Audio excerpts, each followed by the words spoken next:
This podcast contains murder and mayhem, guts and gore, adult language, and sexual content. Exactly what you came here for. All the listener discretion is advised. Welcome. I am your mistress of the macabre, Sarah Tierra.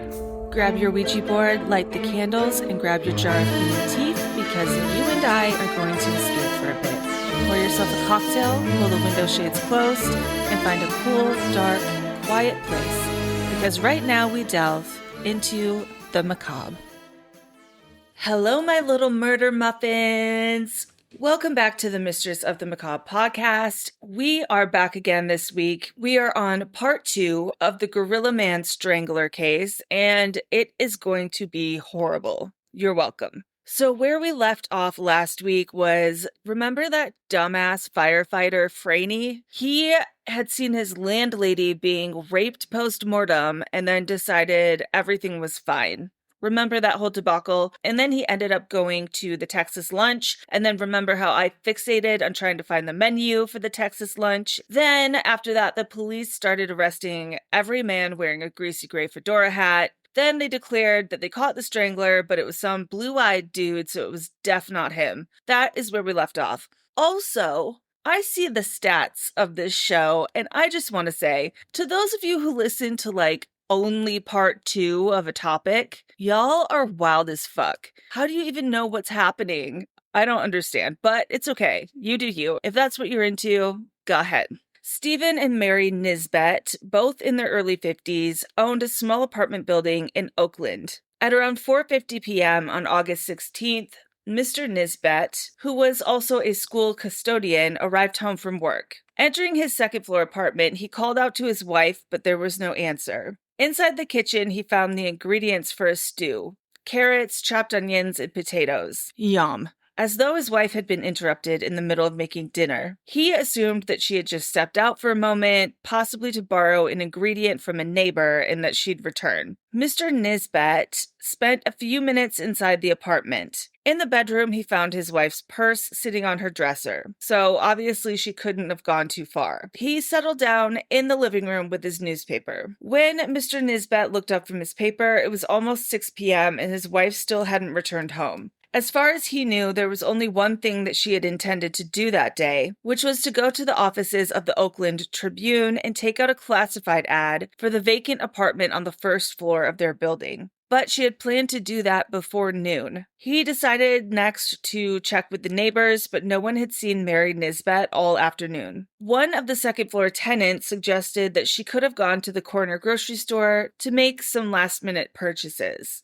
After checking the first-floor apartment to make sure his wife wasn't there, Nisbet went to the grocery store to see if anyone there had seen her, but the grocery store owner said that he had not seen Mrs. Nisbet all day. By 7:30 p.m., now he's kind of getting frantic. He knows something's wrong, so he goes to the police station and reports his wife missing. The police sergeant on duty told Mr. Nisbet to return to his home and wait another hour. If his wife wasn't back by then, the police would look into it. Back at his building, Nisbet decided to take another look inside the one place he hadn't searched thoroughly, which was the vacant ground floor apartment. Opening the unlocked door, he moved through the living room, bedroom, and kitchen, turning on the lights as he went. But the flat seemed completely vacant. The only place left to check was the bathroom, though what his wife would be doing in there he couldn't imagine. He swung open the bathroom door and switched on the light. Upstairs tenant Margaret Bull was startled by a scream from down below. She was just headed to the door to investigate when Stephen Nisbet, pale and hysterical, came running into her flat, calling for help. You and I both know that when a wife is murdered, the husband is the first suspect, and this was so in the case of Stephen Nisbet. But everyone who knew the Nisbets, friends and family members, neighbors, tenants, attested to their deep devotion for each other. They were, according to all accounts, a perfect couple. Police noted that Stephen was so affected by grief that he seemed to be on the brink of a nervous breakdown. Just like me when my Uber Eats delivery is over 15 minutes late. Fearing that he might do physical harm to himself, the police kept him under close surveillance in the hours after the discovery of his wife's body. Of the 5 landlady murders committed at this point, the the murder of Mary Nisbet was the most brutal. Her husband had found her face down on the tiled floor of the bathroom. She had been garroted with a kitchen towel, knotted around her throat, and pulled with such force that the fabric had frayed. The ferocity of the attack had permanently indented her neck. Her blackened face had been slammed against the tiles as the killer knelt on her back. Fragments of her shattered front teeth lay in a pool of blood on the tile floor. Her hair was wildly disheveled. Of course it would be. Her clothing badly torn, her lower body naked and bruised. Though Nisbet was held in custody for almost 48 hours while the police checked his alibi, there seemed little doubt that the killing was indeed the work of the Dark Strangler, a theory that was confirmed when the autopsy revealed evidence of post-mortem rape. The press, however, didn't bother to wait for this finding. Hours before the autopsy was even done, they ran a headline that the Dark Strangler had struck again. Oakland police launched a massive search focusing on owners of boarding houses and apartment buildings to see if anyone else had been approached by a dark, suspicious man asking about renting a room. Their investigation turned up 2 witnesses who appeared to have set eyes on the suspect. One of these was David Atwood, a postman for the Nisbets' neighborhood, who told the police that he'd seen a strange man loitering outside the Nisbets' apartment building around 2 p.m. on the day of the murder. Atwood described the man as about 40 years old, 5 foot 6 inches tall, wearing a dark gray suit and a dark fedora hat. Unfortunately, Atwood hadn't gotten a very good look at the man's face, though he had been struck by one feature: the stranger's unsettling half smile. The same smiling stranger, as the tabloids put it, had been seen by Miss Charlotte Jaffe, one of the Nisbets' tenants, when she left her apartment to do some shopping at around 2:20 p.m. on Monday. The man was standing on the front steps of the building when Miss Jaffe emerged and had said something that she couldn't really understand as she walked by him. Looking over her shoulder at him, she had been so unnerved by his weird little half smile that she quickly looked away and hurried down the street. While a team of detectives tried to track down the smiling stranger, others pursued the physical leads. At first, the towel seemed like a promising clue. Assuming that it belonged to the killer, that's a very strange assumption to make, investigators believed that they might be able to trace it by its laundry marks. What that means, I have no idea. But of course, that was stupid because the towel came from inside the Nisbet home, obviously. On Thursday, August 19th, just 3 days after Mary Nisbet's murder, another landlady was strangled. Isabel Gallegos was a 76-year-old widow who lived in Stockton, California, and rented rooms out in her home. She was found by a former tenant who had dropped by the house to pick up his mail.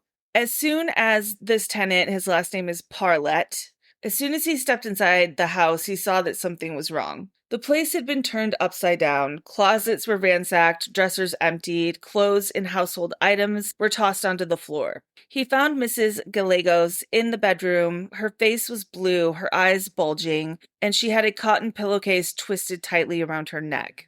The immediate assumption was that the murder was the work of the Dark Strangler, who'd been lured by the room-to-let sign in the victim's front window. That same afternoon, a Stockton lady named Sadie Powers, great name, reported another attack to the police. According to Mrs. Powers, who managed an apartment building, a dark-complexioned stranger with bushy eyebrows had come to the front door inquiring about the vacancy sign posted on the front of the building. As soon as they were alone in the apartment, the man had grabbed her by the arms and then attempted to wrap his hands around her throat. Mrs. Powers, however, put up such a fierce struggle that the assailant fled. Yes, queen, fuck him up.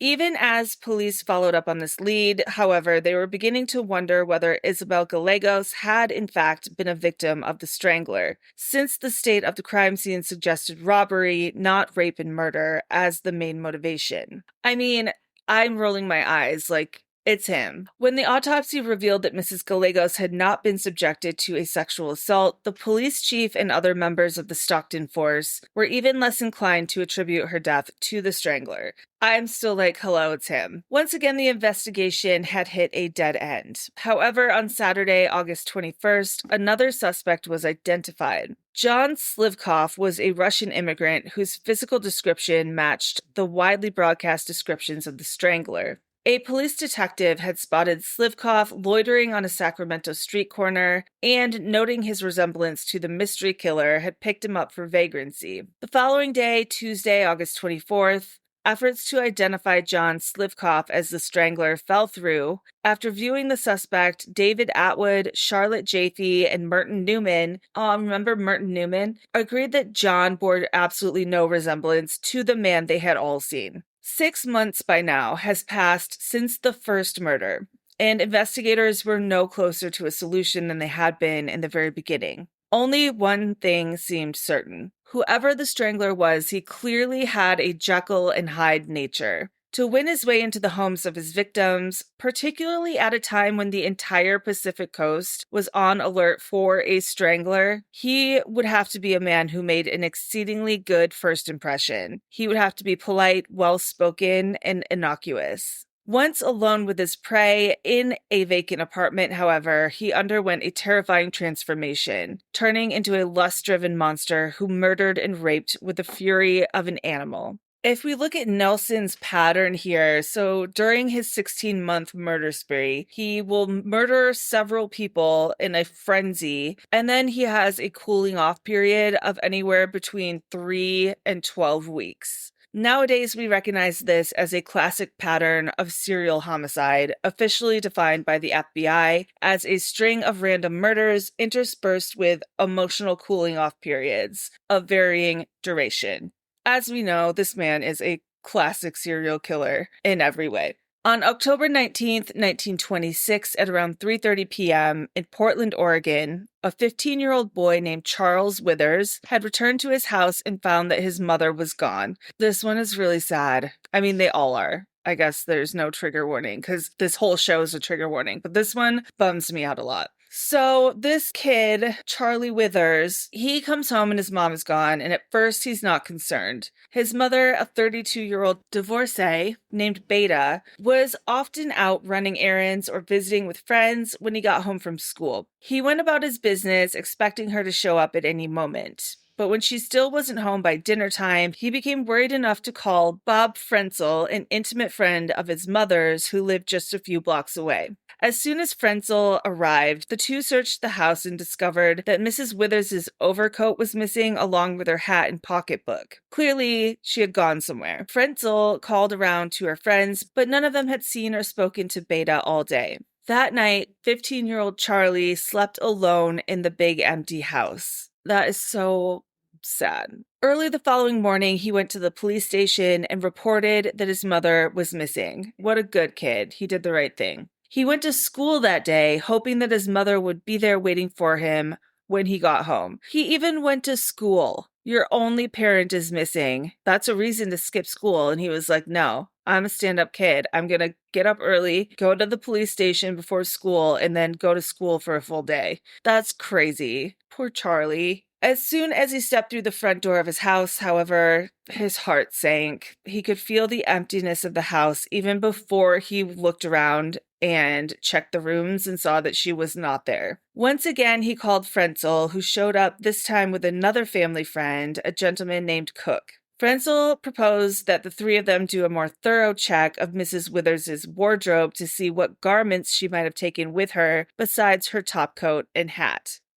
Besides being sad, it's also, this one's infuriating. Get ready to be fucking pissed. The Withers house was a tidy, pleasantly furnished bungalow with 2 bedrooms, a living room, dining room, kitchen, breakfast nook, and bathroom on the ground floor. It sounds adorable. The second story consisted of a large, unfinished attic. While Charlie searched through his mother's bedroom closet, the 2 older men went up the stairs into the attic, where Beta Withers stored some of her clothing in a steamer trunk. Ugh, I love this era. I need steamer trunks in my life immediately. Louis Vuitton, of course. The only good thing that can be said about what happens next as this tragedy unfolds is that Charlie was not present when the discovery was made in the attic. Frenzel opened the steamer trunk while Cook looked over his shoulder. Lifting the heavy lid, Frenzel carefully removed the partition tray and set it on the floorboards. The trunk was crammed with clothing, which appeared to be in a state of disarray, unlike the rest of Mrs. Withers' home. Frenzel knew Mrs. Withers to be very organized and tidy and would have expected her to fold and store her clothing in a more orderly fashion. Reaching into the trunk, he removed a few of the garments that were on the top and then let out a scream that made Cook, quote, just about jump out of my skin, end quote, as he would later put it. Frenzel staggered backwards, and Cook looked into the trunk and saw what Frenzel had uncovered. A pair of nude female legs, half covered by blouses, skirts, and sweaters. The police were then called. By the time they arrived, Frenzel and Cook had pulled most of the clothes out from the trunk. Inside Beta Withers' corpse, naked except for a thin cotton slip, bunched up around her armpits, lay curled in a fetal position, one arm shoved between her legs. While the deputy coroner examined the body, detectives searched the house for clues. So here I derail a little bit. I don't want to get too into this detail because of how stupid it is. It's really dumb. But here we go. So these detectives find a painting of fairies flying out of a little box with like a little poem on it. This is framed inside the home. And these detectives are like, oh my God, we've solved this case. We know exactly what happened here. They then have one of their detectives squeeze himself inside the trunk, reach out and pile clothing on top of himself, then grab the partition tray from the floor and somehow put that over himself, and then somehow close the lid to the trunk. Do you see where this is going? It was truly a feat worthy of Houdini. This persuaded detectives that Beta Withers had suffocated herself by shutting herself inside the trunk, and she had been inspired to do so by the painting of the fairies. Are you screaming? I'm not screaming out loud, but I'm screaming in my soul. The fucking audacity of these air quote detectives. Luckily, the cops immediately tell this to the press, and the press are the ones that are like, are you fucking stupid? That did not happen. Even the police, when asked about this theory, admitted that, quote, trunk suicides are rare, end quote. When pressed, one Portland PD officer said he and all of his colleagues had, quote, never heard such a method being used, end quote. Still, the detectives stubbornly held on to this belief, insisting that Beta had gotten the idea from the framed bit of poetry in her kitchen. Quote, Mrs. Withers read that motto and took it too seriously. I could not be convinced that it was not murder until I read the poem. Then I tried the trunk to see if a person could do as Mrs. Withers did, enter, arrange the clothing, work the tray in place, and drop the lid. It could be done easily, and all suspicion of murder vanished. End quote, said some fucking cop. Listen, if you're like, what is this poem? It was so annoying that I deleted it and I don't have it. But it has nothing to do with suicide. It's just a dumb little poem. Okay, so as I was finalizing the script, I was like, but now I want to know what the poem is, even though I had cut it out. So I went back and I found it from the source material again, just so that I could tell you what the poem was, so that you know how dumb it was. And it has nothing to do with anything about killing yourself and locking yourself in a trunk. Okay, so I'm gonna read you this poem. Here's her inspiration for suicide via Louis Vuitton trunk. The title of the poem is Then Laugh. Build yourself a strong box. Fashion each part with care. When it is as strong as your hand can make it, put all of your troubles there. Hide there all thought of your failures and each bitter cup that you quaff. Lock all your heartaches within it, then sit on the lid and laugh. Tell no one else its contents, never its secrets share. When you've dropped in your care and worry, keep them forever there. Hide them from sight so completely that the world will never dream half. Fasten the strong box securely, then sit on the lid and laugh.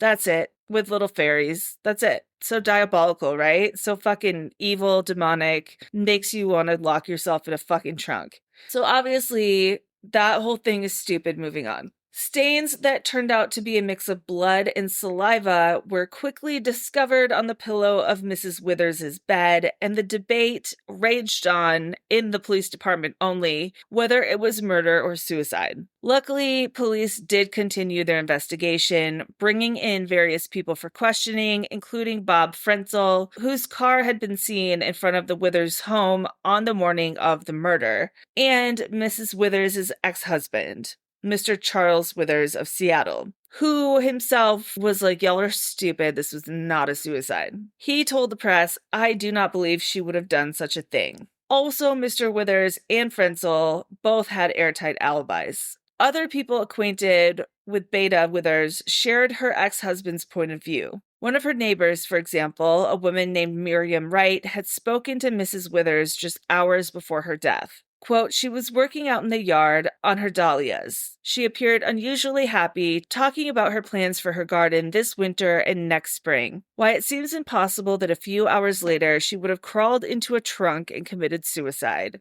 End quote. Yes, Miriam Wright, you are correct. And thank you for saying that.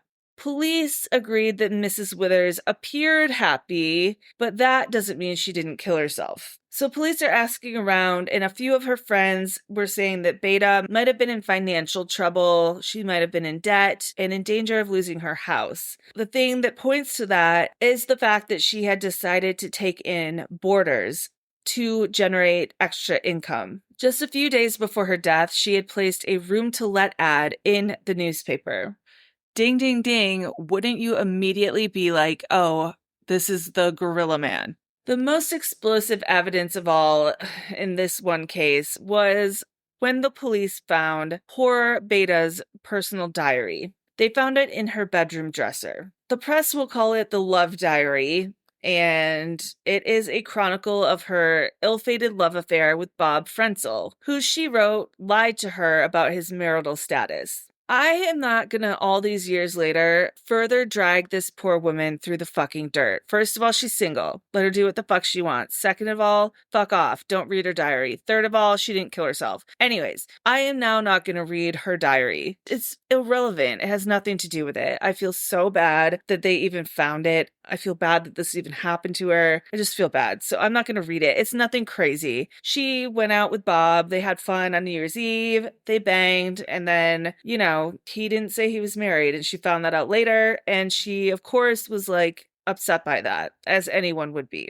For days, the Withers case was the biggest news in town, overshadowing every other local story. So bizarre was the Portland trunk death mystery, as it was being called, that it was reported in newspapers as far away as San Francisco. Obviously, we know that Nelson crams bodies into weird, tiny places, so this is completely his MO. We know that. But, like, people got all pulled into the hype of this, and also the love affair, and also was it a suicide? But it's just so stupid of them to think that. So, in San Jose, another suspect in the Dark Strangler murders had been identified and arrested. Of course, like every other time they arrest the Dark Strangler, they are absolutely certain they have the right man. This time, the man's name is J.E. Ross. On Tuesday, October 19th, under the pretense of being a salesman, he had gained entry into the house of Mrs. A. D. Fiore, then raped her at gunpoint. I would like to immediately interject. This is a completely different MO. Before fleeing in his car, he had warned her not to inform the police. In spite of that, Mrs. Di Fiorio went directly to the police, quickly arrested Ross, already a suspect in another sexual assault, the August 23rd rape of a woman named Edna Johnson in her home. Inside Ross's car, detectives found a bludgeon fashioned from lead pipe wrapped in a cloth sack and several articles of clothing, which, according to the police, were there to effect a quick disguise. Even more incriminating were certain remarks Ross made under questioning that seemed to connect him to the unsolved murder of Laura Beale the previous March. Then, the very next day after the arrest, the sheriff goes ahead and makes an announcement in the press that he can positively be able to link Ross not only to the attacks on Di Fiore and Johnson, but to the killing of Laura Beale. J.E. Ross may have been a serial rapist, but he was not the Dark Strangler, as new and alarming events in Portland were about to prove. On Thursday, October 21st, just one day after the discovery of Beta Withers' body, another Portland woman, 59-year-old landlady Virginia Grant, had been found dead in the basement of one of her properties, which was a vacant house at the time. The circumstances of her death seemed highly suspicious. Her corpse was found behind the furnace as though it had been placed there in a deliberate act of concealment, and 2 diamond rings, valued at several $100s each, were missing from her fingers. Nevertheless, the immediate judgment of the investigating officers, what the fuck are these guys doing in Portland in 1926, was that the elderly woman had died. Are you ready for this? Of natural causes. That's right. You heard me right. Yep. They said, oh, she stole her own rings, had a heart attack, and then stuffed her own body behind a furnace. You know, classic. I hate it. Mrs. Grant's children were immediately justifiably outraged at this finding and demanded that the police treat their mother's death as a homicide, like anyone with any fucking common sense would do. Still, the case generated little attention compared to the controversy surrounding the sensational trunk death mystery. More remarkably still, no one seemed to draw a connection between the cases, even though the initial report of Mrs. Grant's death appeared on the first page of the newspaper, directly adjacent to an update on the Withers case. When Mabel Fluke turned up dead on Saturday afternoon, however, even the fucking stupid-ass Portland police were finally compelled to admit that something sinister might be going on in their city. The only daughter of prosperous Portland businessman William McDonald, Mabel Fluke was raised in privilege. Her life, however, had been marked by hardship. After 12 happy years of marriage, her husband, Robert, had been stricken with cancer. The stress of caring for him and of witnessing his rapid decline had taken a toll on her own health, too. Still, she seemed surprisingly fit at 37, a slight, pretty woman with 37. Oh my God. I mean, I thought they were going to say like 78. No, 37. Anyways, so apparently she's surprisingly young for 37. A slight, pretty woman with a perfectly oval face, milky complexion, and dark, strikingly large eyes. Aw, it's me. I'm just kidding. I don't have any of those things, but it sounds lovely. She sounds gorgeous. In the spring of 1925, the couple had sold their ranch in Independence, Oregon, and returned to Portland, purchasing a 2-story house. The house was tidy, wood-framed, and had 3 rooms on the ground floor and 2 more rooms, plus a small unfinished attic on the second floor. Less than a year after moving in, Robert Fluke had succumbed to his illness. At her parents' insistence, old Mabel, she's 37, she's not old, had moved back to the family estate in St. John's, occupying a small bungalow on the property. Though her husband's death was a devastating loss, the young widow refused to retire from her life. Her delicate frame and fragile health belied her strength of character. Enrolling in a local business school, she undertook a course in stenography. She also decided to become a landlady, renting out and overseeing the upkeep of her former home in Selwood.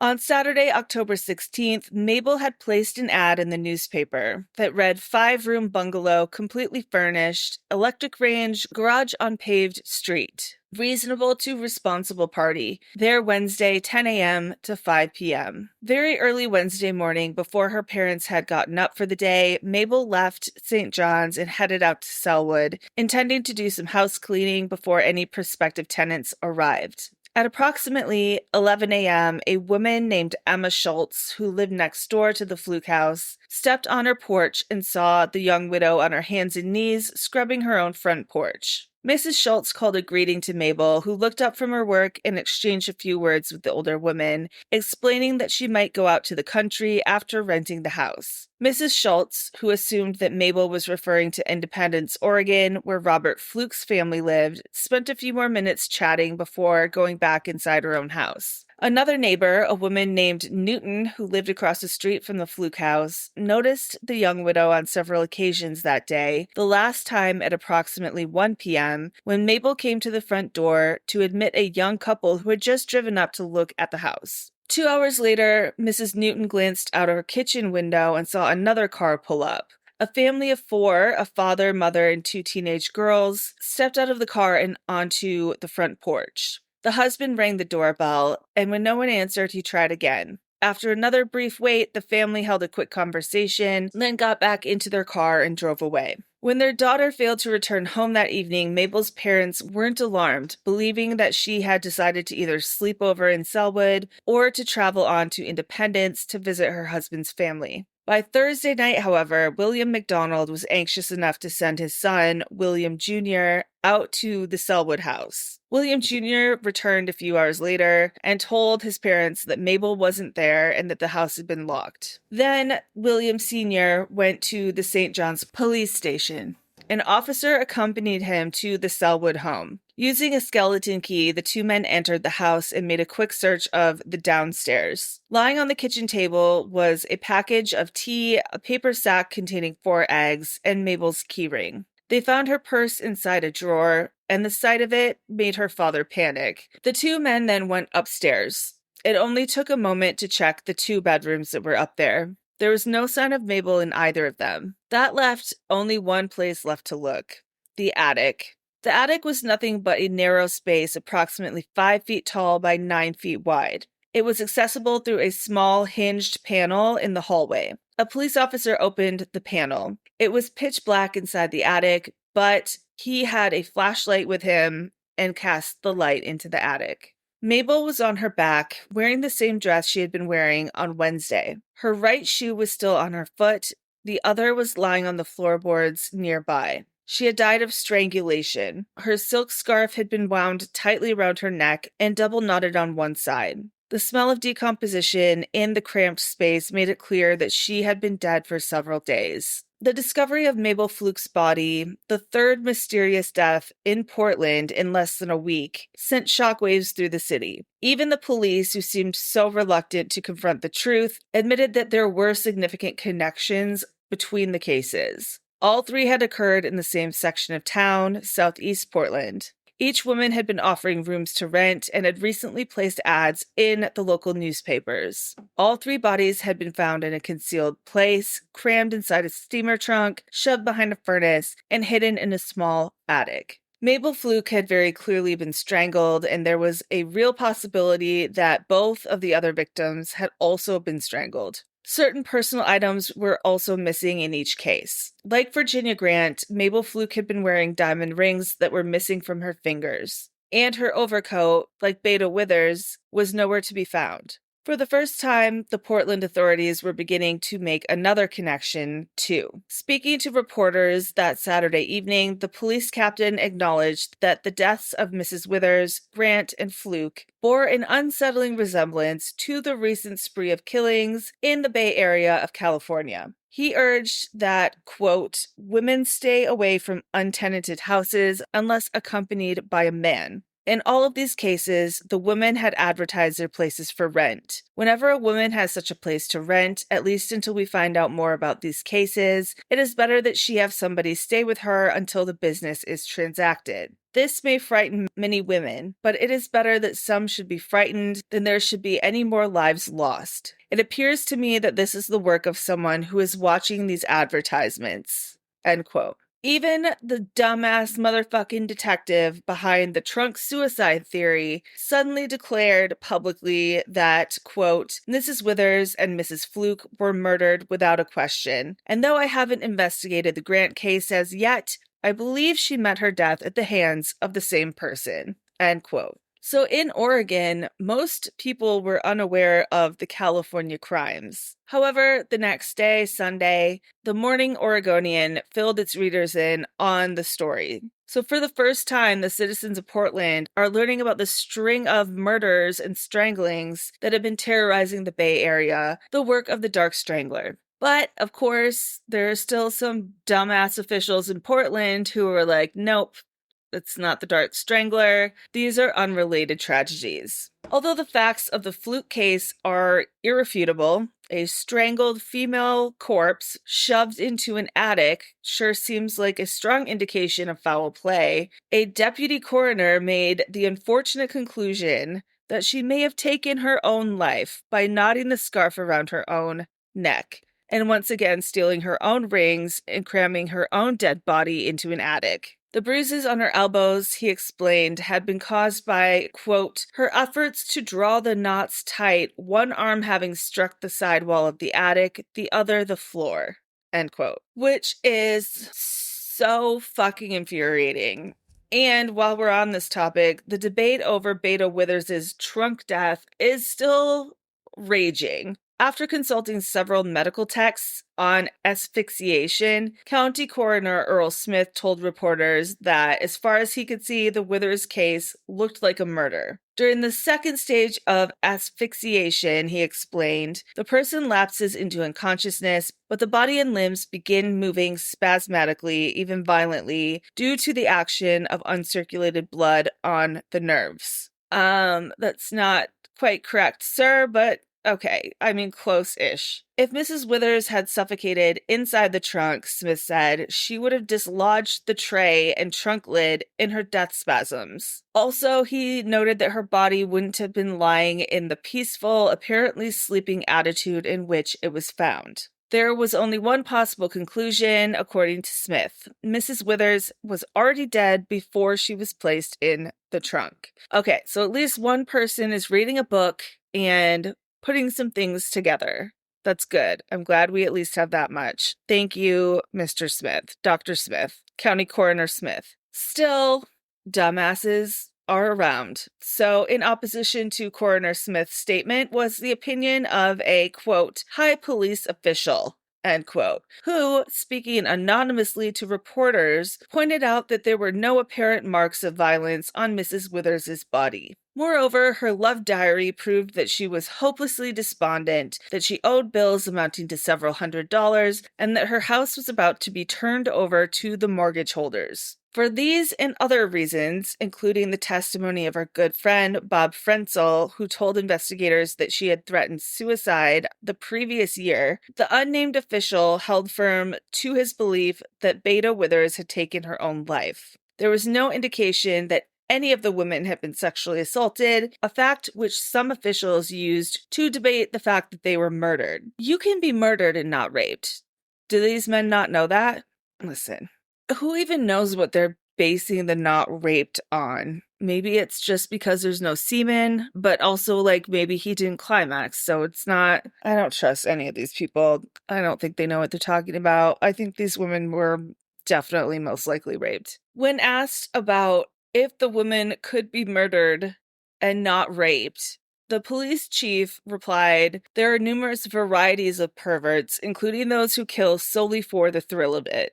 So at least this police chief also is like, has some fucking sense in his head. So, fun fact, on the Portland police squad assigned to these cases, there is a cop named Earle Nelson. I shit you not. There's an Earle Nelson looking for Earle Nelson. I have no idea how common of a name that was back then, but that seems crazy to me. The mayor of Portland met in his office with a group of officials, including the police chief, detective lieutenants, and the county coroner, as well as 3 physicians in charge of the autopsies. The police chief and his subordinates saw the deaths as the work of a single killer, someone using cunning method, as they said. The physicians had the opposite view, that the 3 cases were unconnected. According to their findings, Mrs. Fluke met death by strangulation, possibly self-imposed. Mrs. Grant died of natural causes.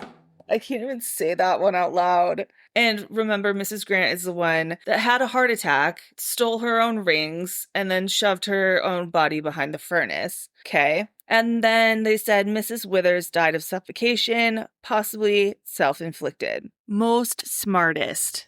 Get a picture of that. Most smartest.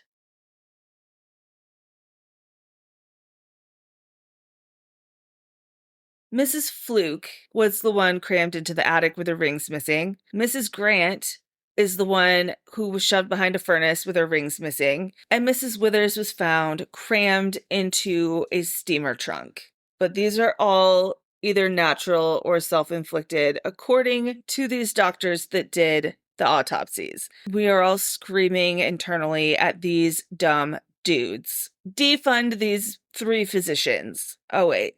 They're long dead. Good. They should be. Okay, so we've covered some really weird bits of info thus far, like the Earle Nelson that's working the Earle Nelson case. And remember the one from last week that Earle Nelson's real last name is Farrell? Also, that one of the victims is named Nelson. Did we cover that yet? No, we'll get to it. Well, there's another one, but it's not another name thing. It's something different. A Portland policeman named James Russell received a letter from his cousin George, who lived in Santa Barbara. This cousin was the same George Russell whose wife Ollie had been murdered by the Dark Strangler in June.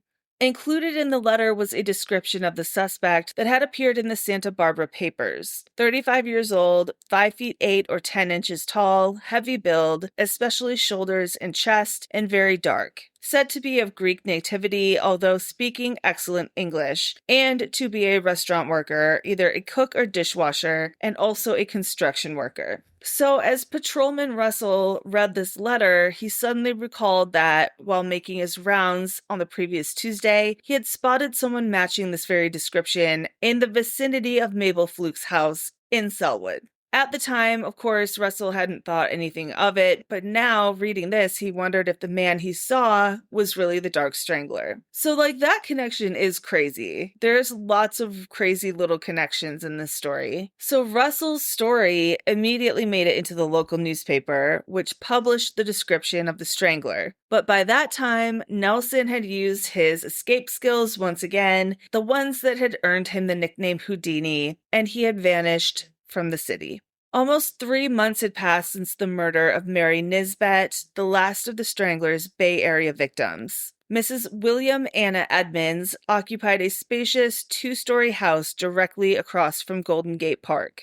The middle-aged widow had been housebound for 3 weeks, having slipped down the main staircase and broken her shoulder blade. Even before the accident, Mrs. Edmonds had been thinking of selling her house and moving into a smaller, more manageable place. With her husband gone and her grown son Raoul living on his own, the house had become too big and too empty for an aging woman. No such thing as a house too big or too empty, in my opinion, no matter how goddamn aged I am. But back to Mrs. Edmonds. She placed a classified ad in the paper and a for sale sign in one of the big front windows that faced Golden Gate Park. At around 6 p.m. on Thursday evening, Raoul arrived at the house to discuss plans for his mother's 56th birthday, which was the next day. Is that aged?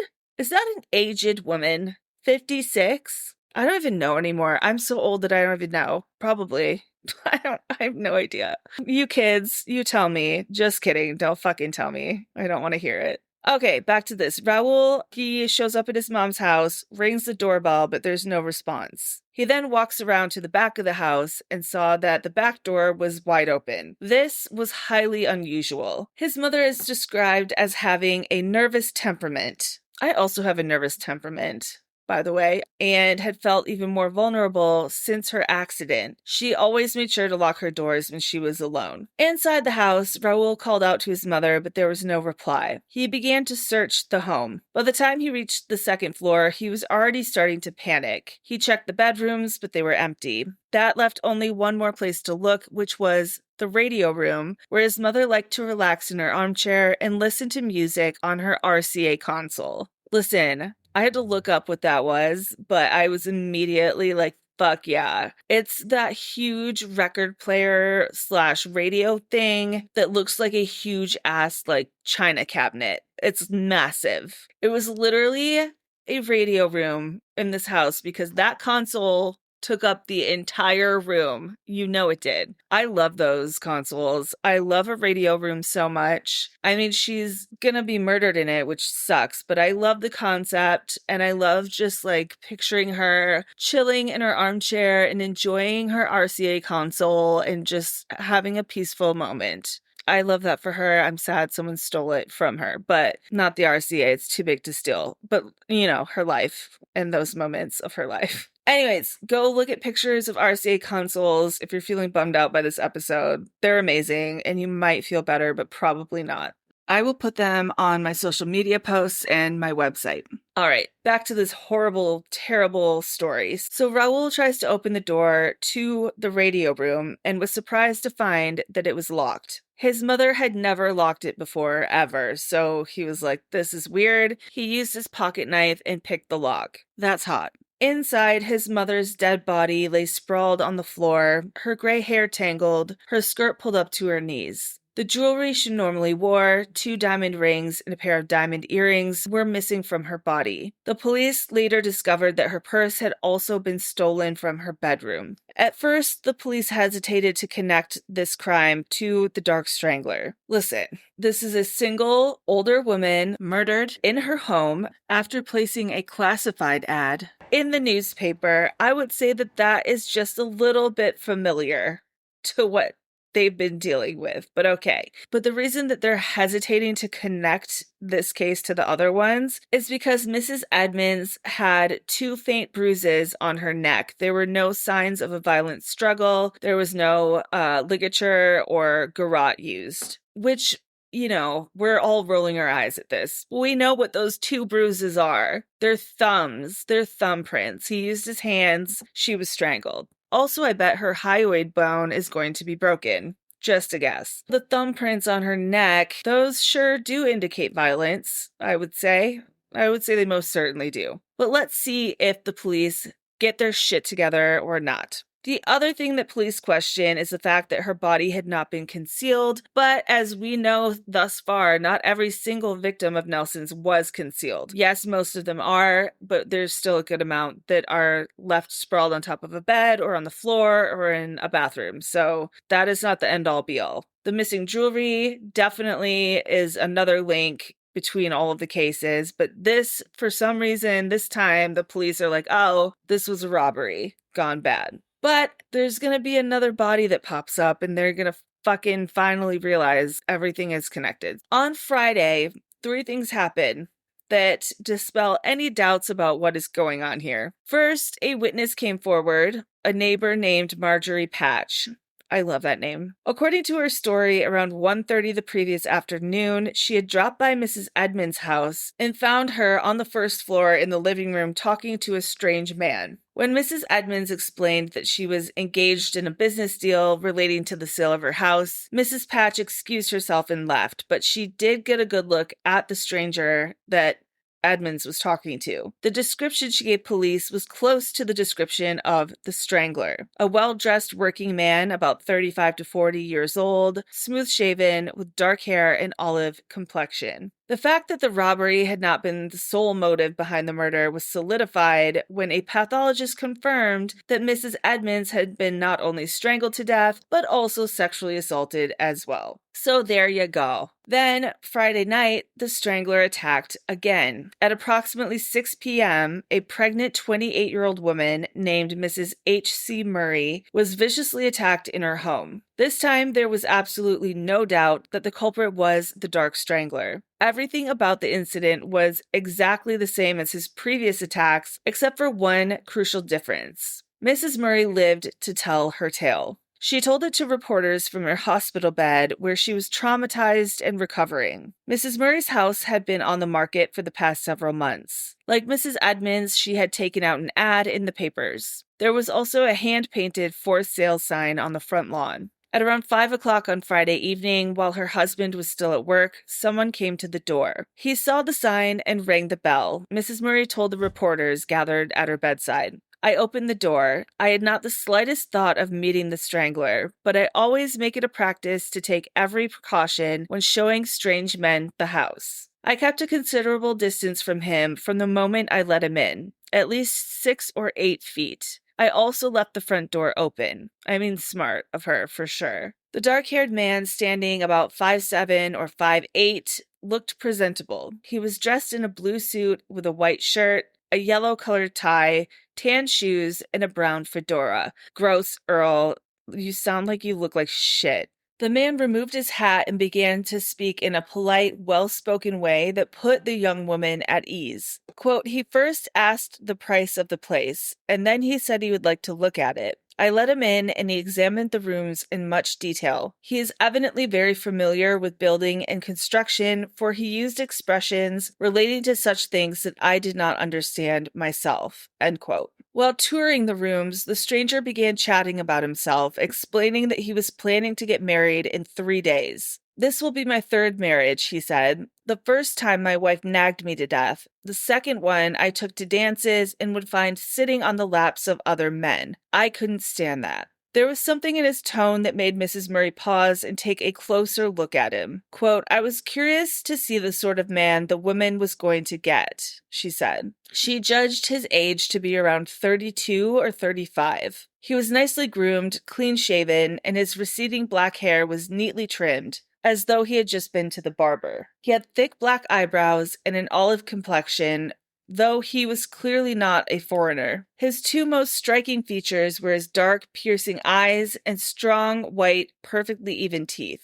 Though Mrs. Murray did not feel threatened by the stranger, she continued to keep her distance from him as they toured the house, taking care to remain 6 or 8 feet away from him during the whole interview. Good girl. All men should stay 6 to 8 feet away from you at all times, unless they're like family members or your spouse. Thank you, COVID times, for teaching me how much space is now mandatory for me personally. And also for Mrs. Murray, apparently. She was struck by the close attention that he paid to certain details. Closets, door locks, and especially ceilings. This is actually chillingly diabolical. Only in hindsight could she see the cunning behind the stranger's behavior. "I realize now," she told reporters, "that he was trying to get me to look up towards the ceiling so that he could get behind me and grab my throat." And that is exactly what he was doing.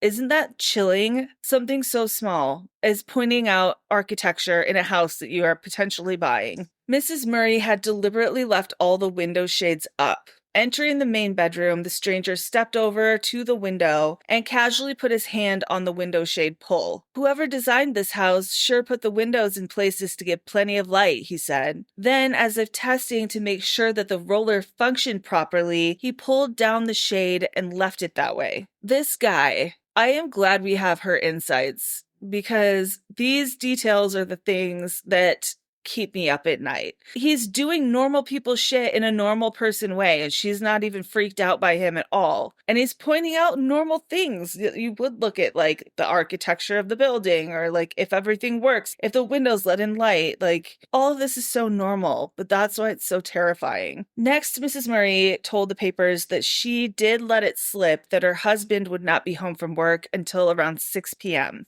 Reaching into his pocket, the man pulled out his watch and consulted it. "I wonder if I have the right time. My watch has been running kind of slow lately. It says 5:30, he said. Checking the clock on her nightstand, Mrs. Murray confirmed that his watch was accurate. This slick-ass motherfucker. This cocky-ass motherfucker. Quote, "The final place we inspected was the screened porch in the rear of the house. He seemed particularly interested in this and several times called my attention to the ceiling. I kept my distance, however, though I never once dreamed he was the strangler. After exhausting every pretext for lingering, he started to head out. When he reached the front door, he suddenly turned around and said, 'There's something about that porch I'd like to see again.' I returned there with him. As we stepped onto the porch, he suddenly pointed through the screen to the garage outside. 'What sort of roof is that on the garage?' he asked. The suddenness of the question caught Mrs. Murray off guard. Quote, 'For the first time, I turned my back to him, and in that instant, I felt his hands closing around my neck from the rear.'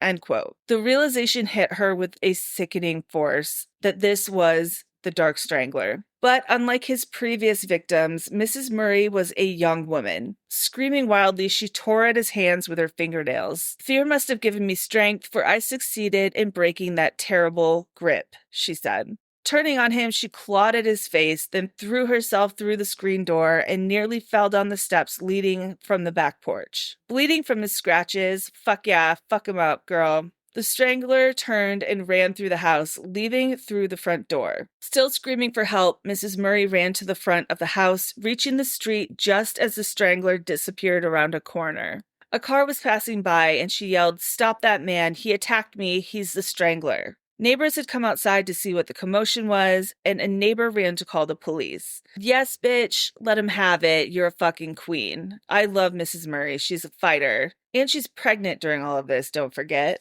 Within the hour, the entire police forces of Burlingame and San Mateo, assisted by a large number of armed volunteers, were scouring the area. Roadblocks were set up, vehicles were stopped, passengers were checked. A posse of men armed with shotguns patrolled the woods and marshes. Hospitals and doctors were alerted in the event that the killer sought medical treatment for his injuries. In spite of these efforts, however, Houdini managed to escape again. With the Dark Strangler once again on the loose in the Bay Area, the San Francisco police chief called a press conference. Quote, "The most dangerous criminal now at large. Women who have houses for sale or rooms for rent to use the utmost caution in admitting strangers of the general description of the Strangler. He is not of a repulsive appearance. It is a mistake to believe that he has the features of an ape or gorilla, or that he is uncouth in speech or manner. He is able to gain an amicable footing with women through his suave manner. A month ago, I asked that an order be issued instructing members of the department to warn women lodging housekeepers. The Strangler seems to have now switched his operations from rented rooms to houses for sale. No woman in San Francisco is safe with this man at large.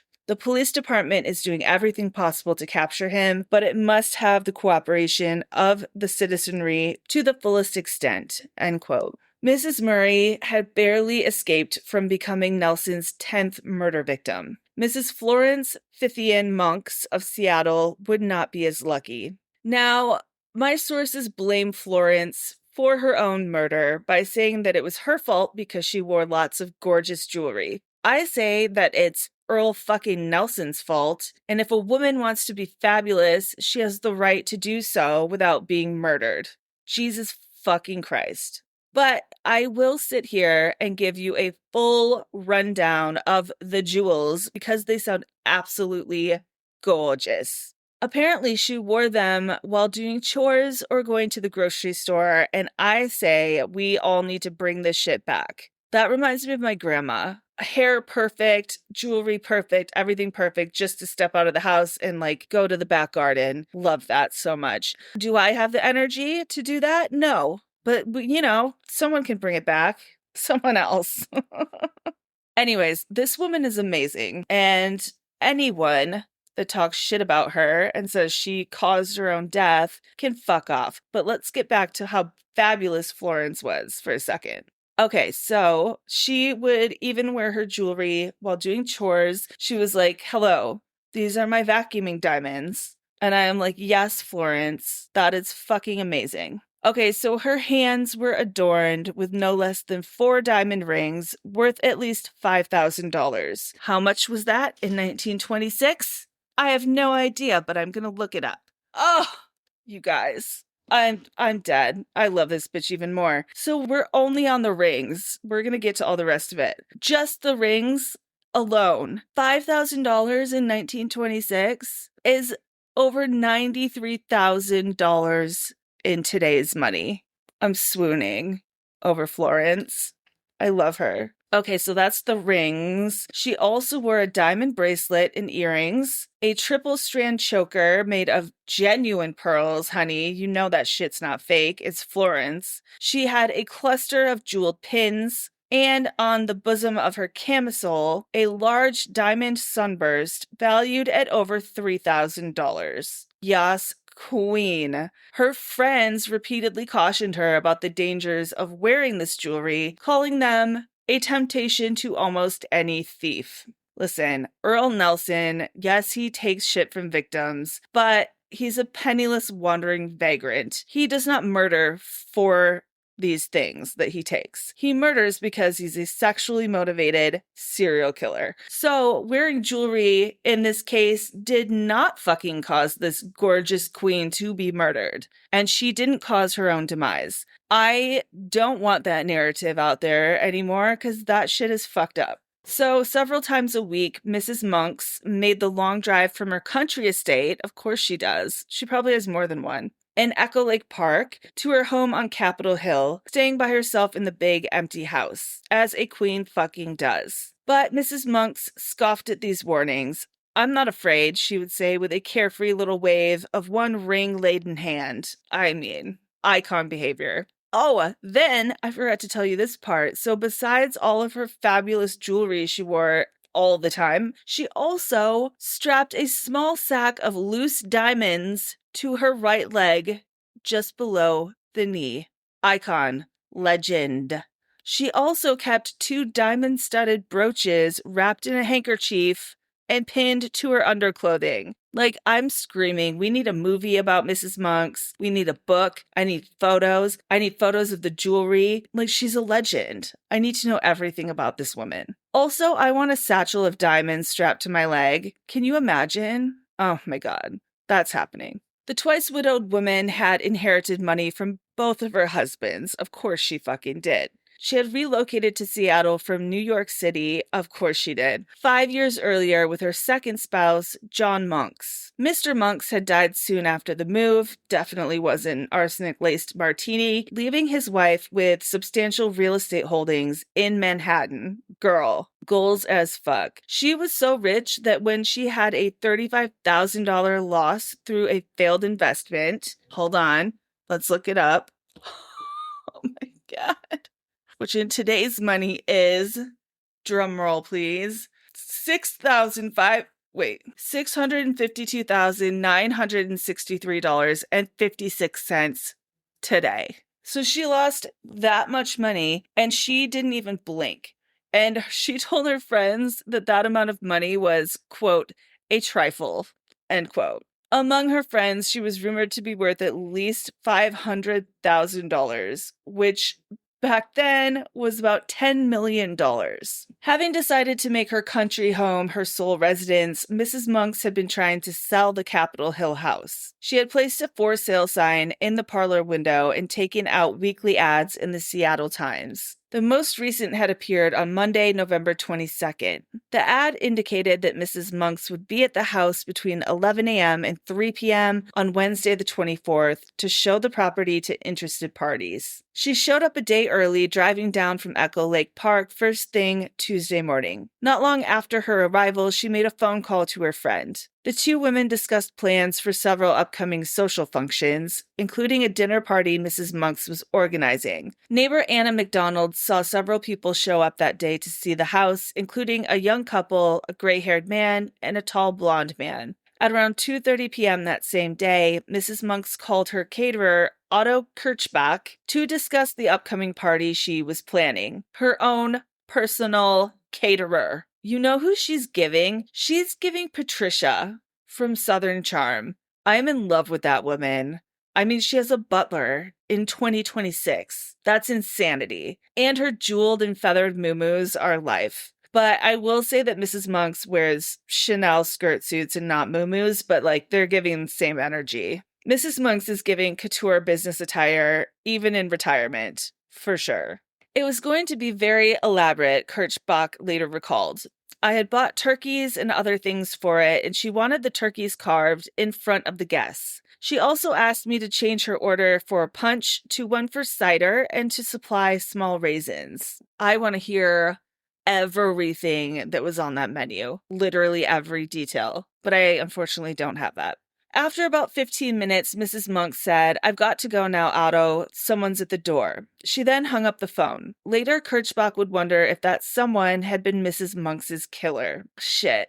Oh yeah, this is a murder podcast. But for like 2 minutes there, it was a Mrs. Monks podcast. It was a Lifestyles of the Rich and Famous podcast, and I was here for it. But not anymore.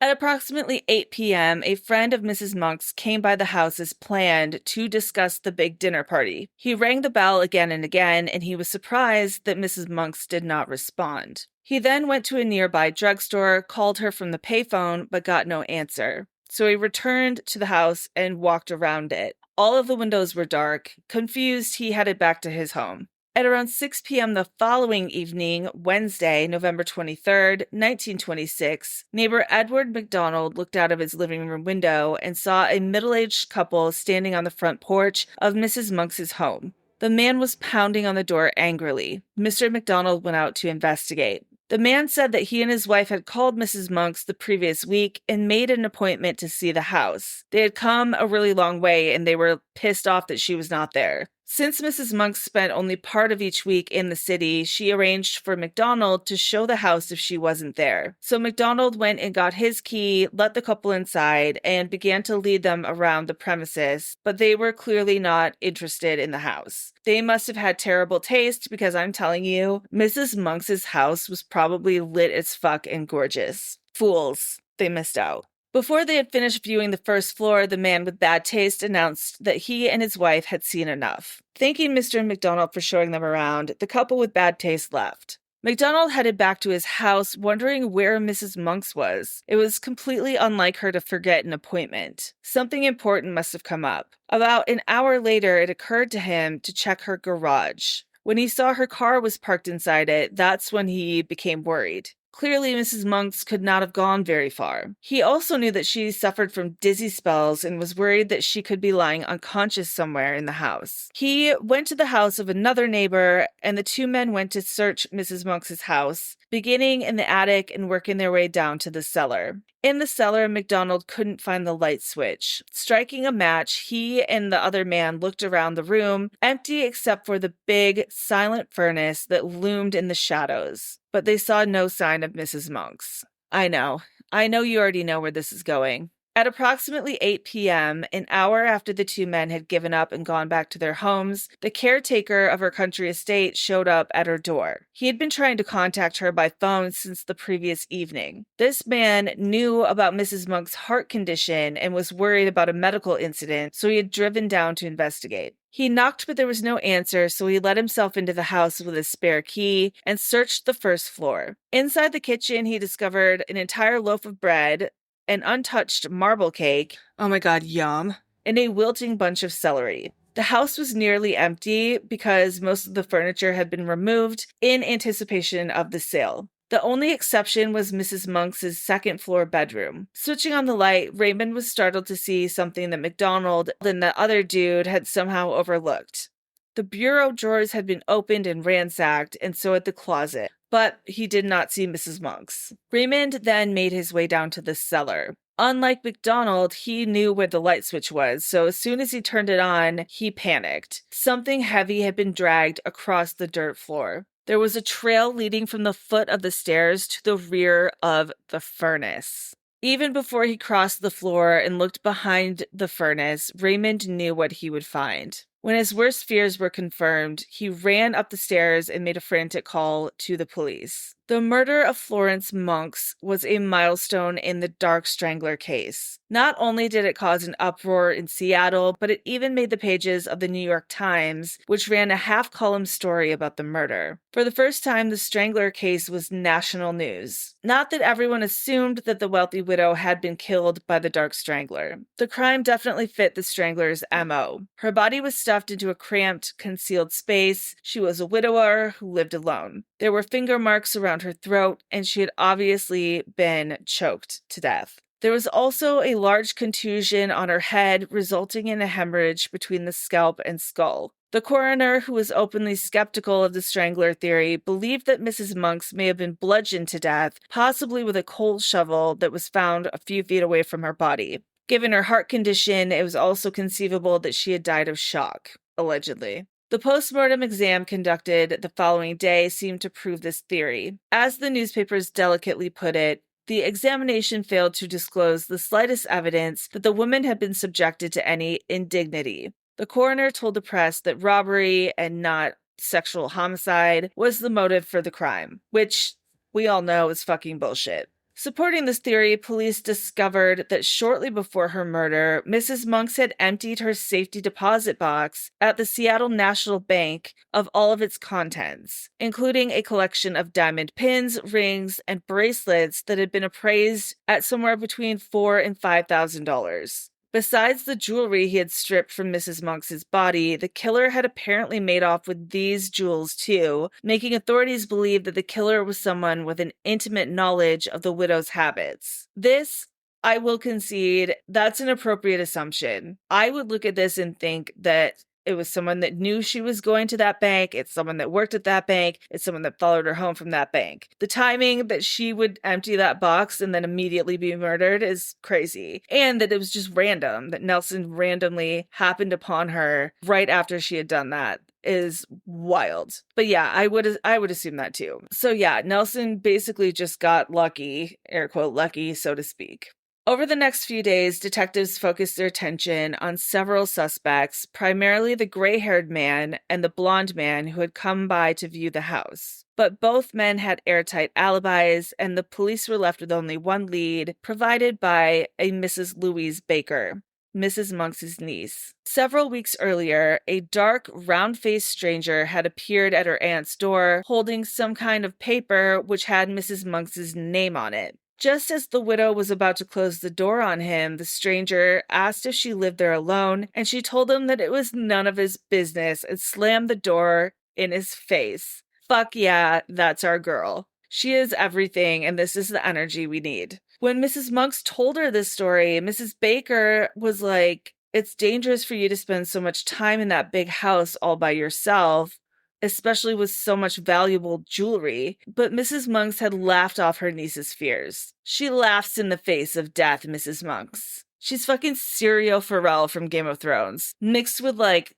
the Queen of Thorns. I can't say this enough. I love this woman. So listen to this fucking infuriating bullshit. The captain of detectives, sounds like a fake title for sure, Charles Tennant, held a press conference in which he vented his scorn at the vanity of women like Mrs. Monks, suggesting that if anyone was to blame for her death, it was the victim herself. Her fate, he declared, should stand as a warning to others. Quote, come and take them. That's what these women are saying to every cut purse and sneak thief that comes along. They load themselves up with a lot of bar pins, diamond sunbursts, and expensive rings, and open a never-failing invitation to some crook to help himself. In New York City alone, there are scores of such women robbed every day, many of them killed. We have been fortunate here, but the woman who is known to carry large amounts of gems around with her, as Mrs. Monks did, is never safe. End quote. Sir,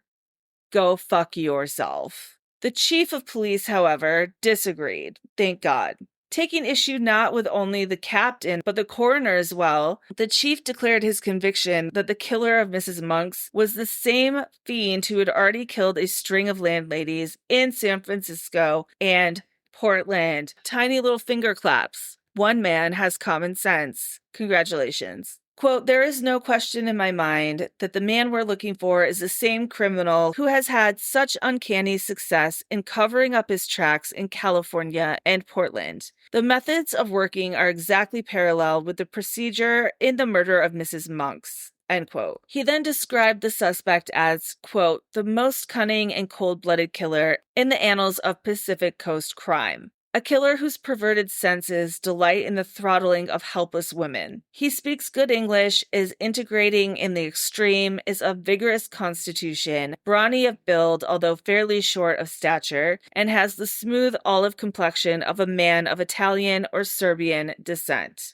End quote. He then said Mrs. Monks's killer was no thief, but a degenerate, the same Beastman Strangler who had recently slain 3 Portland women. In none of these cases was murder necessary, he said. There was no necessity of killing Mrs. Monks. There was none in any of the Portland cases. It is simply that the killer took delight in his work. He did not kill for profit. He killed for the satisfaction it gave him. End quote. Well, thank fuck that in this story, like I said before, there's one man with a brain in his head that is not a chauvinistic piece of shit. So yes, props to this police chief, for sure. He's a man ahead of his time.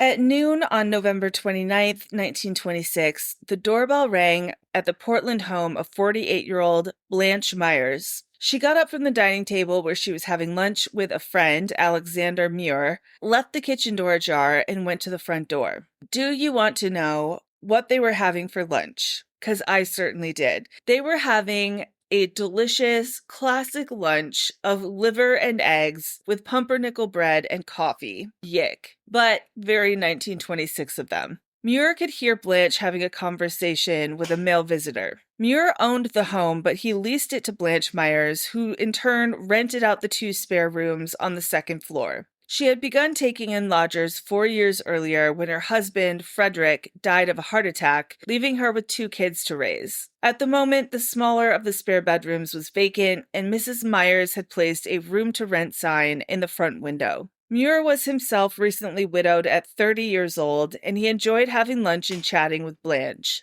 Mrs. Myers came back to the kitchen 15 minutes later. "Just found a renter for that empty room, paid a week in advance," she told him. "Some fellow that came by last Saturday asking about the room. He looks like a logger." "Funny for a logger to take a room so far uptown. Is he a drinking man?" Muir asked. "I asked," said Mrs. Myers. "He said he did, but only a little now and then. Seems respectable enough." Mrs. Myers told him the lodger had gone to lie down for a nap. Muir hung around another 5 minutes, then decided it was time for him to leave around 1 p.m. In the next hour, according to the coroner's estimate, Mrs. Myers was called to the second-floor room by her new tenant. She was still in the kitchen when he called, possibly cleaning up after lunch, since her pink tea apron was on when she entered his room. Exactly how he diverted her attention is not known, but we know he had a lot of practice in deception at this point in time. It's likely he used the same ploy that he had with Mrs. H.C. Murray and tricked her into glancing at the ceiling. "Look at that big water stain right over the bed," he could have said, or "that plaster is about to go." Mrs. Myers would have done what we all would have done. It's literally a reflex, especially when you don't think you're in any danger, so you're not on alert. She likely looked up towards the spot he was pointing to, exposing her throat. It would have only taken seconds for her to realize that there was no loose plaster about to fall onto the bed, and that was all the time he needed.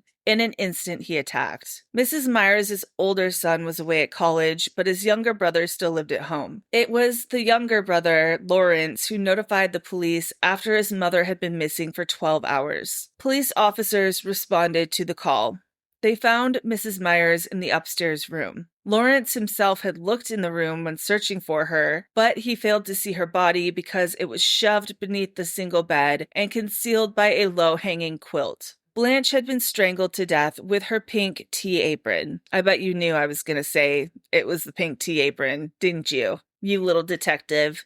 It had been savagely twisted around her neck 5 times and secured with 2 square knots. Some spots of blood that had leaked from her ears had been covered with a throw rug. There was also a thin trail of blood on the floor. The killer had obviously garroted Mrs. Myers in the middle of the room and then hidden her body underneath the bed. Whether he had raped her wasn't immediately clear. Though her skirt was hiked up above her knees, police believed that the garment might have become disarranged when the killer dragged her body feet first across the room. He definitely raped her. The circumstances surrounding the deaths of the 4 Portland women were too similar to ignore, and by now, generally everyone believed that these murders were committed by the same killer. The day that Mrs. Myers' death was reported on the front page of the newspaper, the article ran a chart showing the similarities between the 4 cases. Thank God someone's doing it.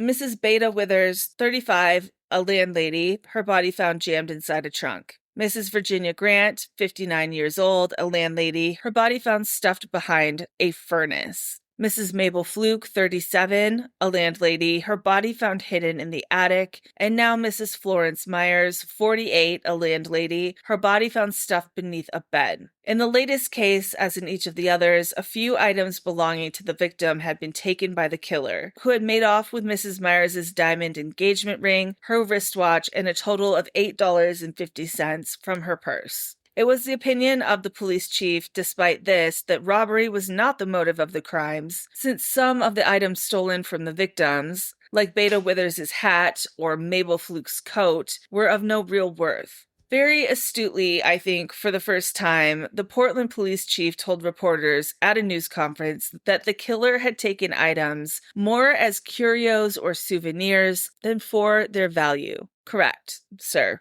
Good job.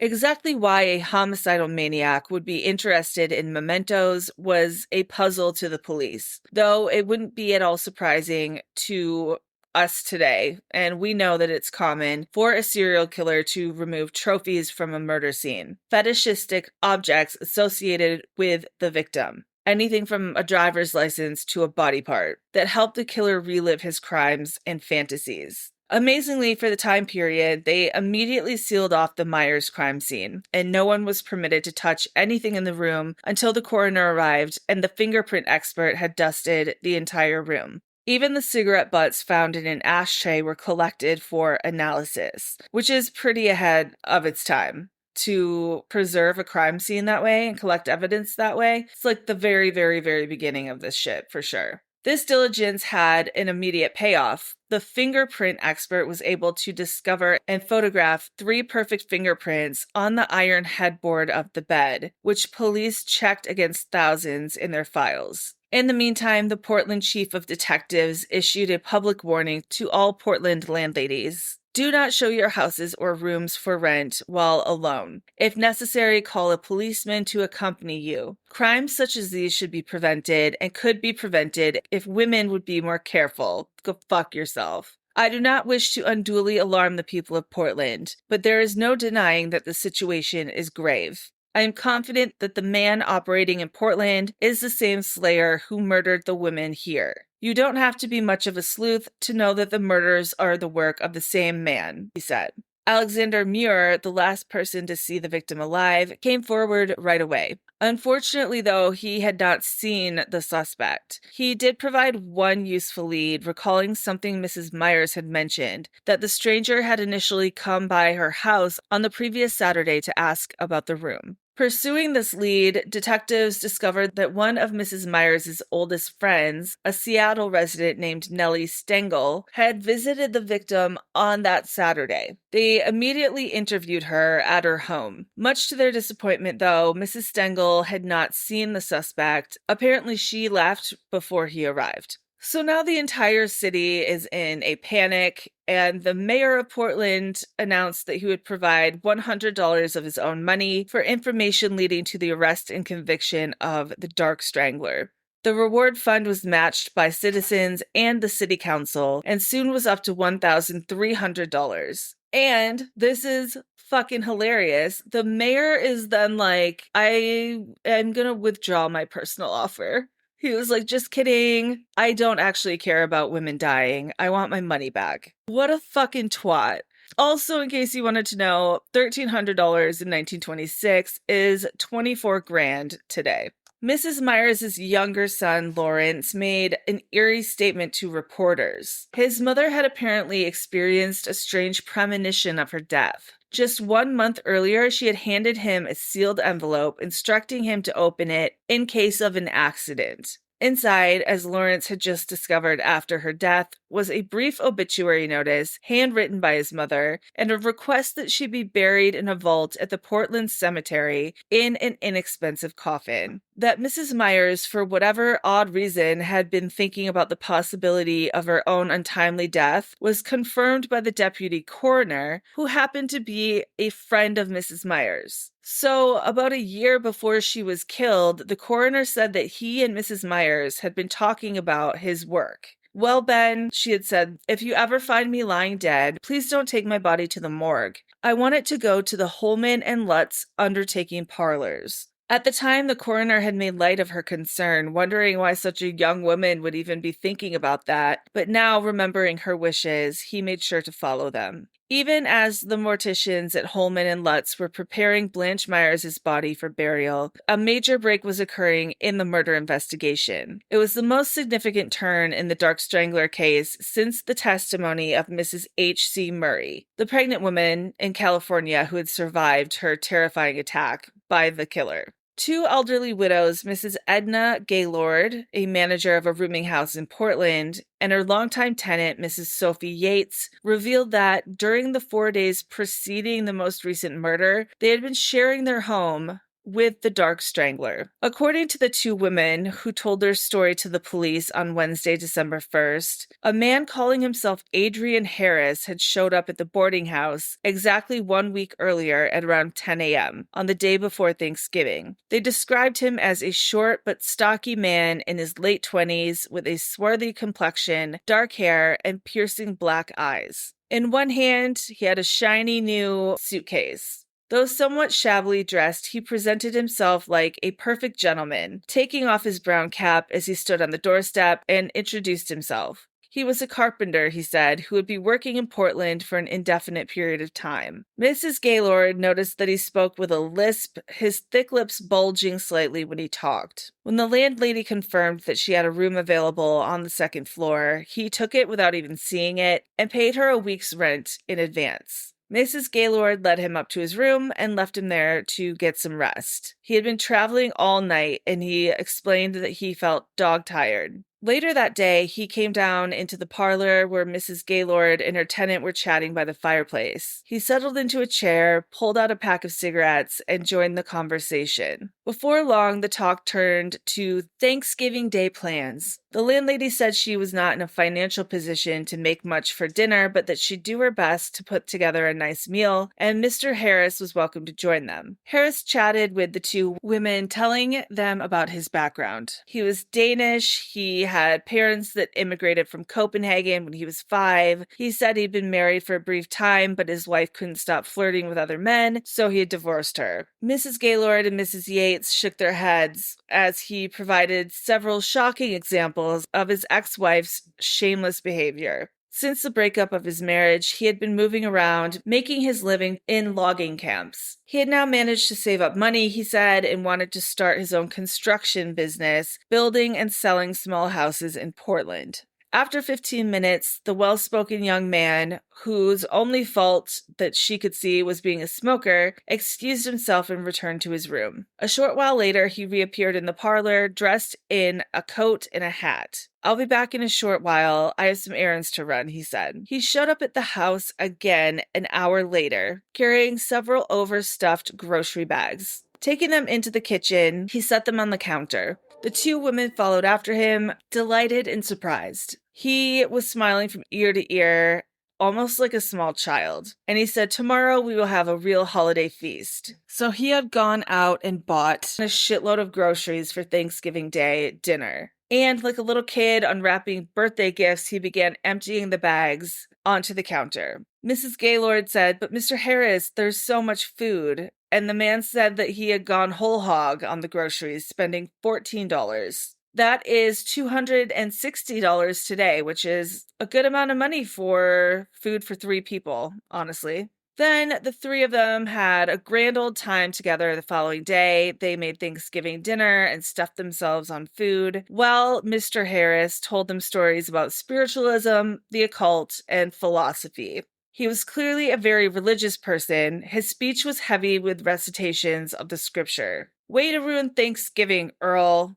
Not the scripture all day. Again, get another fucking topic. In total, the man stayed at the boarding house for 4.5 days. For the most part, he stayed in his room, emerging only at dusk, where he would briefly leave the house to go purchase a copy of the newspaper. Gee, I wonder why. At around 10 a.m. on Monday, November 29th, which was the day of Blanche Myers' murder, he appeared in the front hallway, suitcase in hand. He was leaving for Vancouver, Washington, he said. Since he had paid a full week's rent in advance, this sudden departure, less than 5 days after his arrival, struck the women as odd. It also made no sense when they considered the story that he had planned to settle in Portland and go into the construction business. It was Wednesday afternoon when Mrs. Gaylord realized with complete shock who that young man was. She was seated in the parlor reading the newspaper account of Blanche Myers' murder. When she came upon the description of the dark strangler suspect, she literally screamed so loud that Mrs. Yates came running in from the kitchen to see what was wrong. I love these two women. They are besties, and now they survived a serial killer together and had Thanksgiving dinner with him. This is another movie idea right here. It's like the Golden Girls, but with like a splash of Ted Bundy. I bet they told this story the rest of their lives at every fucking dinner party, every holiday. They were like, "You want to hear a story? I got one for you." I also really, really, really want to know everything they cooked for Thanksgiving dinner. Who cooked what? Who ate what? What did you make? Couldn't find that information, but wish I had it for sure. And that would also be in the movie. The whole menu plan would be in the movie. Oh my God. Then they would write a cookbook together, and it would be what I cooked for The Gorilla Man Strangler with my bestie. New York Times bestseller. So once Mrs. Gaylord read that article, she contacted the police. There was also a very compelling reason why the police didn't immediately write these women off as hysterical women like they do every single time with everyone else. They actually have a reason to be like, oh shit, we have to take them seriously. So, for reasons only known to himself, Adrian Harris had given an extravagant gift to each of the two women. He had done it on the day after Thanksgiving. Coming down from his bedroom, he gathered the women in the parlor and gave each of them several expensive pieces of jewelry. He had given the landlady a triple-strand choker of pearls and a white gold necklace, along with several smaller items, including a gold pin and a silver fountain pen. Mrs. Yates received a diamond bracelet with matching earrings, a gold perfume bottle, and a jeweled brooch. They had tried to refuse these weird gifts, but the man was insistent. According to Mrs. Gaylord's account, Harris had said that he had no use for the jewelry and wanted to share it with them because they had so little. I mean, fucking rude, but okay. I'll take the jewelry, yeah.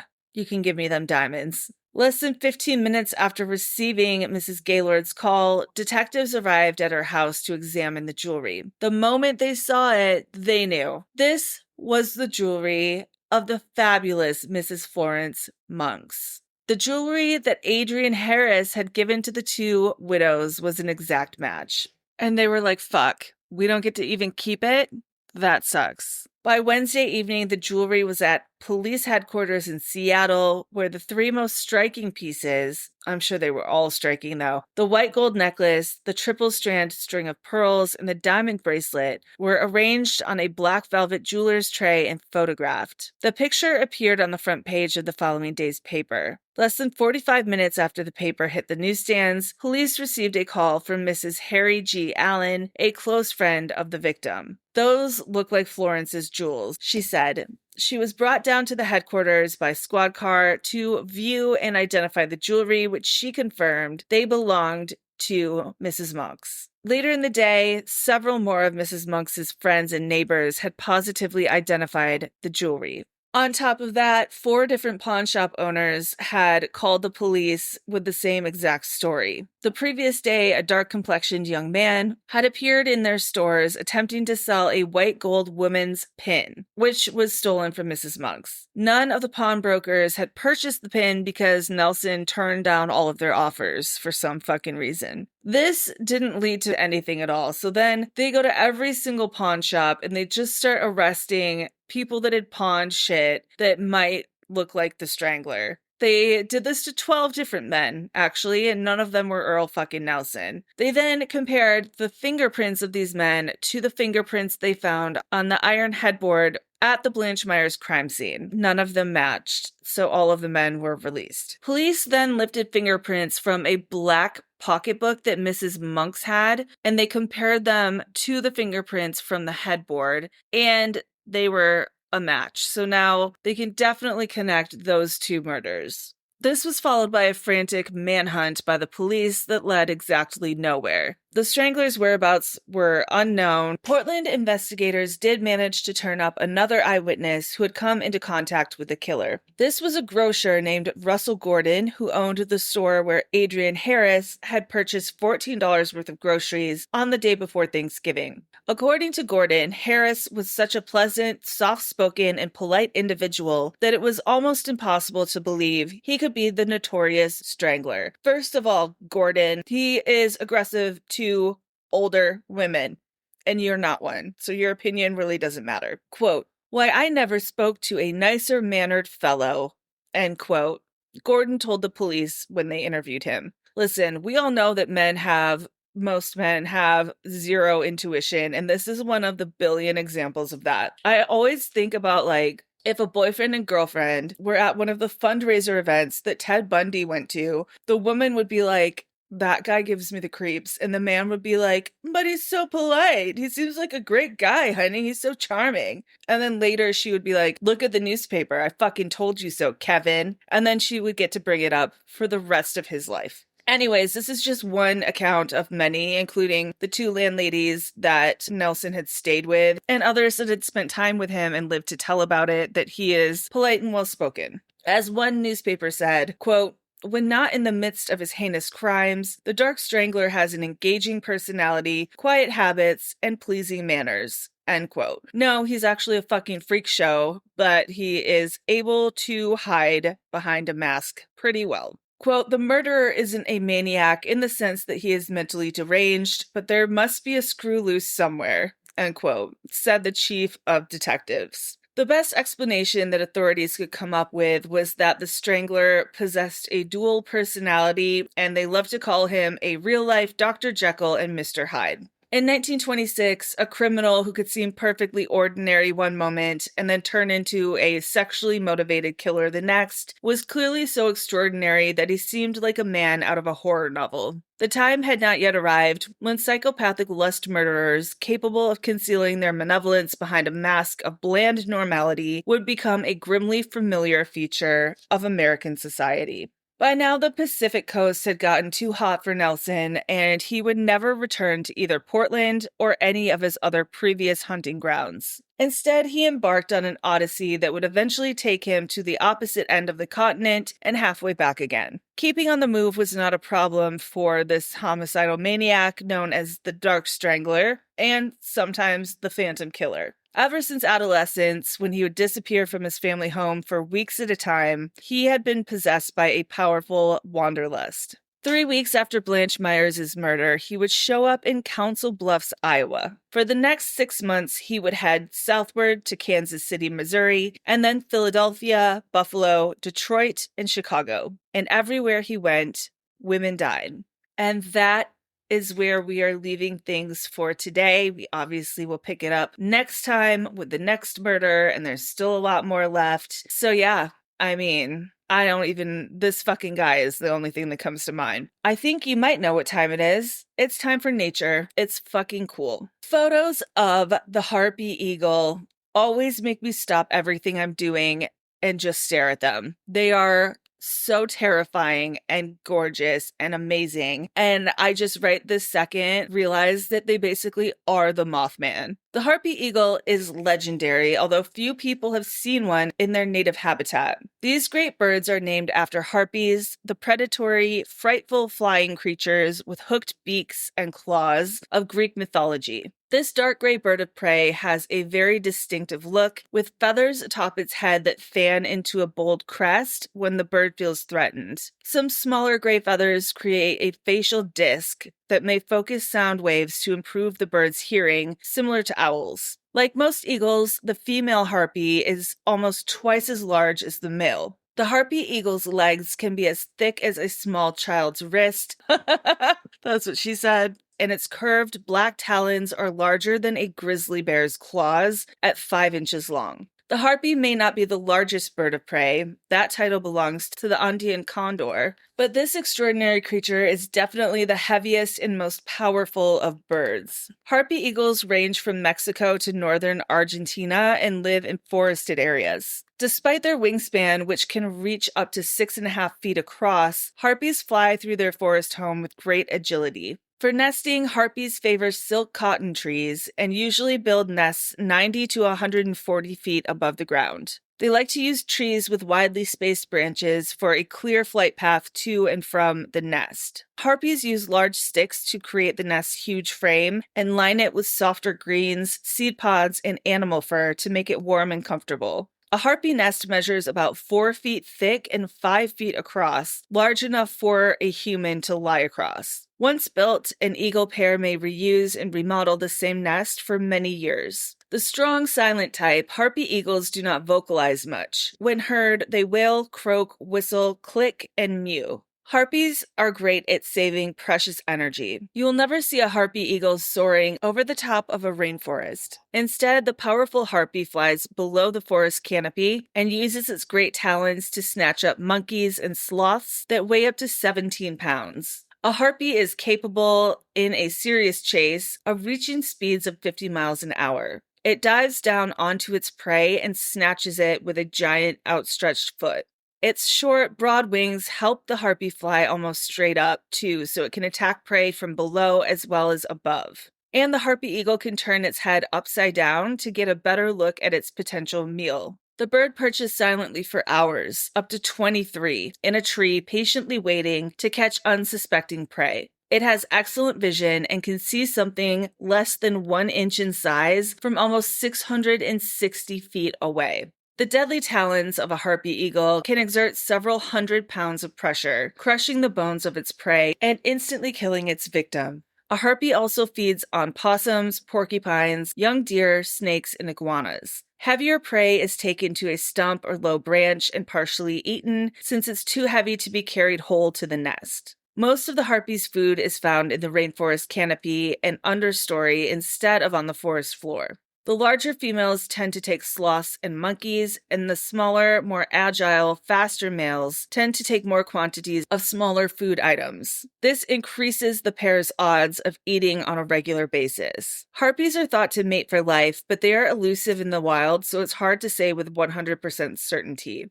As parents, they fiercely defend their eggs and young. The mother lays 1 or 2 eggs in a clutch, and she only reproduces every 2 to 3 years. Both parents incubate eggs, with the female taking most of the responsibility. Ain't that the way it goes, girl? Each harpy-eagle pair needs several square miles of undisturbed forest to thrive. Since these eagles are non-migratory, they hunt their established range continuously. Years of logging, destruction of nesting sites, and poaching have eliminated this bird from much of its former range, especially the northern part, and it's now rare in many areas. Their most current threat comes from hunters shooting the birds for sport. Who the fuck would do that? Who? Is it you? I will find you if it's you. Harpy parents raise at most a single eaglet every 2 years, so once the number of harpy eagles in a particular area has been reduced, it is hard for the population to recover. Until recently, the San Diego Zoo was the only zoo in the United States to breed this rare bird. Now, Zoo Miami has reared a chick from parents in the San Diego Zoo. 15 harpy eagles have hatched here since 1992, and in 1998, 2 offspring were reintroduced into their native habitat in Panama. Why does that make me want to cry? I'm literally about to cry.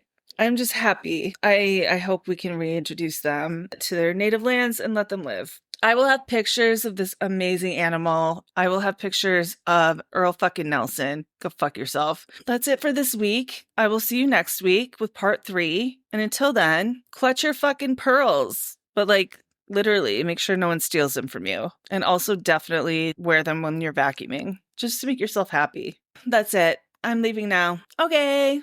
Bye. Full source notes are available at mistressofthemacablepodcast.com, as well as photos pertaining to each episode. Follow along on Instagram for all the insane and gory photos at Mistress of the Macabre Podcast.